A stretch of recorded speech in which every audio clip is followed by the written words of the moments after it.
Ok, il y a une chance que vous ayez un score de mana qui est dérivé de l'intellect.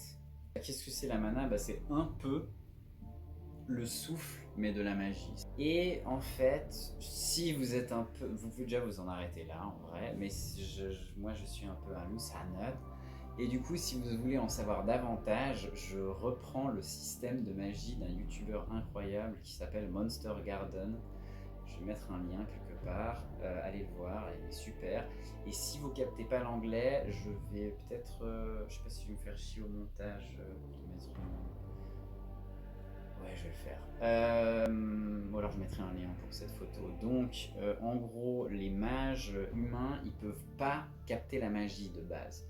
Si vous jouez un magicien ou une magicienne non humain, la magie c'est un peu différent, mais en gros, vous la contrôlez moins. Vous faites des fois des trucs magiques accidentellement, comme si vous respirez ou vous éternuez, vous avez peur, paf, il y a un sortilège. Et ça vous épuise, ça pompe votre souffle en fait, parce que c'est une seule et même chose. Et les humains ne peuvent pas capter la magie de base, mais ils peuvent le faire grâce à des techniques chirurgicales et d'implants cybernétiques. En gros, ils se foutent. Alors attends, je vais voir sur la feuille. Ah voilà. The input. Bon, il appelle ça un input, c'est de la merde comme nom. Je vais. Qu'est-ce que ça pourrait être? Il a un vortex, un piège, mais on pourrait dire un capteur, un attire-mana. Et ben voilà, c'est un peu un truc qu'il a là et il peut le couvrir, un peu comme une espèce de grosse horloge avec des tuyaux qui lui injectent des trucs dans le sang. Et en fait, tac, quand il ouvre le truc, enfin quand il le révèle, ça attire les blurgs. Et en fait, c'est eux la magie, mais on y reviendra. En plus, c'est pas RP que votre perso le sache. Mais c'est possible qu'en fait, un personnage que vous jouiez sache ce secret. C'est l'arpenteuse du mouvement de polycosmique, qui est un peu un Rick et Morty, un Rick de Rick et Morty dans Splunk. Donc ça vient de là, il ouvre le truc et puis ensuite ça agit dans son sang comme une toxine. Genre plus il utilise du mana pour les canaliser ensuite au bout de ses mains, mais en traçant des runes, et au bout de ses mains il y a des espèces il faut qu'il y ait des tatouages précis et des espèces de bagues immenses cylindriques. Voilà, ils balancent leur sort grâce à toutes sortes de connaissances, de grimoires, machin.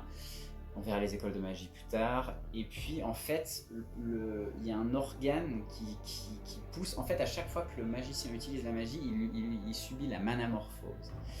C'est une transformation lente qui dure pendant toute la vie, pendant des années. Et les symptômes de la manamorphose sont l'allongement des os, en fait. Ils deviennent de plus en plus maigres et grands, avec des longs doigts, des longues mains, des longues jambes. Ils ont des côtes en plus qui poussent, des doigts aussi en plus, ils peuvent avoir jusqu'à 6 ou 7 doigts. Voilà, et aussi ils ont un peu les reins, il y a un nouvel organe qui fait un peu comme un 8 sur les reins. C'est la taraille. Bon, je sais pas si je vais garder ce nom, mais voilà, c'est le même principe que les reins. Le foie sert à filtrer l'alcool. Là, ça filtre le mana, il le pisse, il le chie. D'ailleurs, là où il pisse ou il chie, ça fait des zones magiques instables, des barres. Et puis, voilà, si... voilà, c'est tout. Voilà, bon, en fait, dans les autres énergies, il y a la foi qui est dérivée de l'intuition, l'équilibre qui est dérivé de la puissance, le vif qui est dérivé aussi de la puissance, l'art qui est dérivé de l'intellect et l'instinct.